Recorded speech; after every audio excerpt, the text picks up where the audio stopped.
Say yes to new beginnings. Yes. Say yes to new standards of excellence. Yes. Say yes to engaging reportage with a difference. Yes. Introducing Yes International Magazine.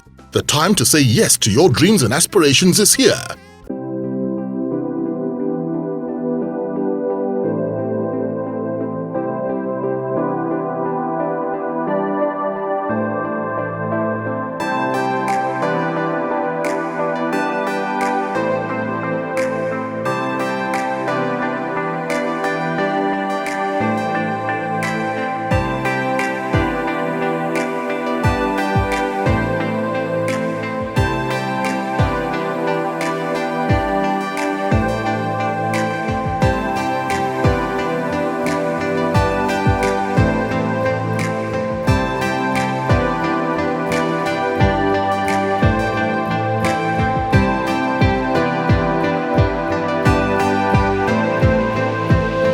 So we've talked about hip hop world. We have talked about hip TV.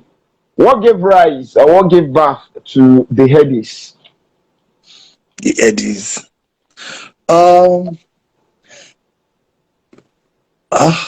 Okay. Where do I want to start from? The Headies. Okay, From so the beginning. yes, before the Headies, thank God the boy Yola Yade is here. We spoke about it. I kept on talking about this, that we had to have our own. Of course, there were awards before Hip Hop World Awards. There were big awards before Hip Hop World Awards. So you have to be mad to think you can step into that terrain and do something else. And I thought we were, because they were doing a good job. They were big, and they had clout and all that. We were just coming up now, and they were our big brothers and whatever. And it wasn't even to challenge them. It was the new sound that was coming, that we wanted to represent. So it's awards by the hip hop world. We used to call Hip Hop magazine the voice of a generation. By this generation of artists, that in the other awards will probably be in 1 or 2 or 3 or 4 categories. We decided to break everything down. To have what you have 3 or 4 categories, probably have like 22 categories, according to the vocals, the genres of music, the producers, then the year in review. We thought we have something to contribute, to complement what they've built over the years, and that's what, and there was space for that. And before then, I saw a lot of awards. I saw a lot of awards in Africa. Of course, I saw Ghana Music Awards. I saw Kora Awards. I saw a lot of awards, some awards outside of Africa, and I just thought we could do something else. And at that point, because for an award show, it has to be glamorous. So, and if it has to be glamorous, you have to spend money. And at that time, we didn't have money. Someone saw through us. A brand saw through us, and they took a bet on us. And we had they gave us this for sponsorship. And at that time, I think it was Guinness, it was HAP. They were the first sponsor. Then we had Close Up in 2006. And you know what? If you ask us to jump, we'll ask how high now. We'll ask how high. So so we even got more gingered, and we put in everything, in the awards, and we said, get ready for a revolution, because we thought something was coming, and it was going to be different and all that. And thank God, after the awards, everybody said it was different, it was unique, it represented something else, and they liked it, and we continued. All right. Now that the first set of sponsors that you got, talking about Guinness, HAP, actually, to be specific, and Close Up, how were you able to get them? Okay. So number one, when I started Hip Hop magazine, I didn't know anybody.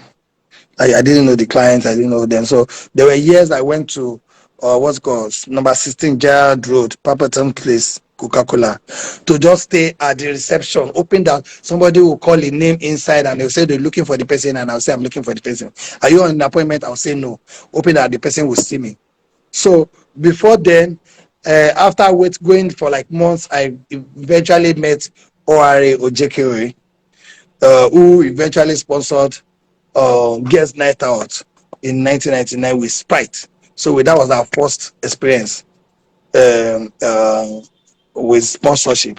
That year we had Girls Night Out at La Campagne Tropicana. So yes, we've had shows before then, but this time around, people think sponsorship is you want to have a show and you want to sponsor, and you think by just talking to a client that you want to have a show and they're going to give you money. Nobody wants to give anybody money. They have a budget to solve a problem, specific problems.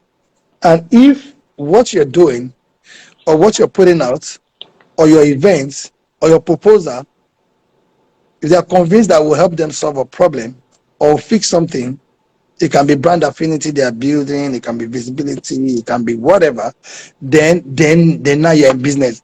It means if you're selling your proposal to someone, it's like a good picture. When you have a good picture, who do you want to first check out? Yourself. How you're sitting. So when you're selling your document and proposal to them, they'll ask, where do I do? They'll be asking, where do I find myself in this document? What can I do with this project? So at that point, I don't know whether I should give you this detail.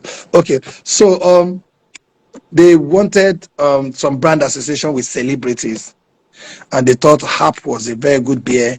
It was good, but it needed to step up on perception and everything and all that. And us having like an event that at that time that would have A-list celebrities, a premium event, would help, build some confidence in their consumers that would rather be seen with another bottle of beer. Not that Hap wasn't good enough. They just didn't think they were cool with Hap, out there. And, so it was about perception building. And after doing that, we went through the details, and they liked what we presented, and they came on board. Okay, would you like to tell us, would you like to give us the cost implication of for that first? I it was a long time ago. I mean, you can't. But it was because a lot what we're of trying money to do is then. to get you to encourage But the young point is that, I'll tell you what I would say though is that I can tell you for a fact that after we got the budget for the first awards, some of my respected industry people said, Ayo, you don't hammer. I'm so person the hammer. If you like, waste time. If you like, spend everything on the awards. If you don't get this budget again. But guess what? Some people put their jobs on the line to get us the sponsorship that we had because of the proposal that we presented. We were going to spoil that because that kind of budget before us was not given to other people. Well, we were going to spoil that chance for other people if we didn't do it well, or if we were shady with our plans and we didn't come correct. So guess what? We spent the money. Everything that after the show, we were owing. Well, guess what? We didn't look for sponsors for the next year. Before we left the venue, sponsors came to us that next one I'm sponsoring, make sure you talk to me. This is my brand manager's number, talk to him. They were exchanging numbers with us. They were exchanging numbers with us. And we chose our sponsors for the next year. Okay. Not but okay. You still haven't told us the amount involved in that first. I don't think the figure is important. At that time, it was a lot of money. It was a lot of money, but the truth is that we spent all the money, everything, Okay. and it wasn't way enough. All right.